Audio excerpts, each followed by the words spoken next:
that the Douglas fir looks like that split was because Grandpa Big Pop tied a horse to the top of the sapling. There was a hitching post there, and it split the tree, and it just kept growing. So how many years ago that was? A long time. And then the house, I was told, was built in 1910, and it was done in a week. And but it didn't have to have any plumbing or electricity, so it goes together faster without those things. And then the barn was 1890, I believe, and it's all put together with the not tongue and groove, but without the nails. My dad talked about Grandpa had a veg crop. He got like 80 cents a pound for it. And he had like 600 pounds. So you're talking $480 per acre. And in those days. And they said every day, at the end of summer when he sold that, every day he would load the boys up, which would be our dads, take them up to the Peoria store, which is no longer there, and they would each get a pint of ice cream, and he would get a quart. And they would sit out there on the porch, and they would eat that ice cream. And that's what he did to celebrate. You just couldn't make more money than that. Because back in that time, ground was $200 an acre, $100 an acre. I'll bet it was 50. It was, extremely inexpensive, and here he got this crop that you could have bought all the acres in 1 year with one crop.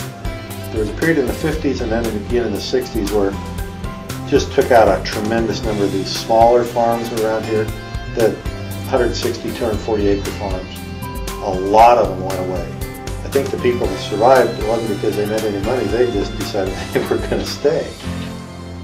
They faced challenges at any given point in their time when they got to blow the horn and toot the whistle. But the challenges, some of the challenges stay the same. Trying to get a yield, trying to deal with weather, but the other challenges change.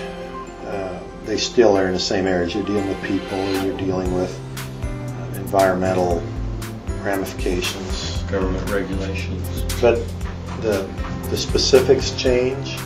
You deal with employee questions or personal. Does everybody stay healthy for the period of time that you're running the thing? You decide if you can trust each other, and then you decide if you're going the same direction or not. And then you decide, I don't think you sweat the little things, and you also decide that you're not always right. And you don't keep score. I can't imagine not being in a partnership. It's important to me that I know where I came from, and hopefully that gives me an anchor. And something I've always got. You go on a long trip or something like that. You go see China, or you go see the Grand Canyon or whatever.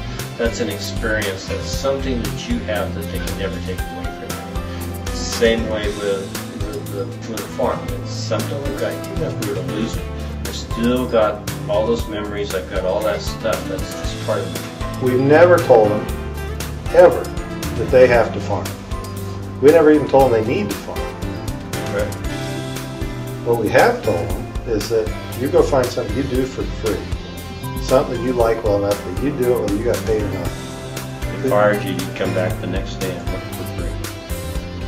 And if you'll do that, then you'll find something you really enjoy. And you'll be good at it. Or you may not be good at it. You'll at least you'll enjoy it. You'll at least enjoy it. You'll feel good about it.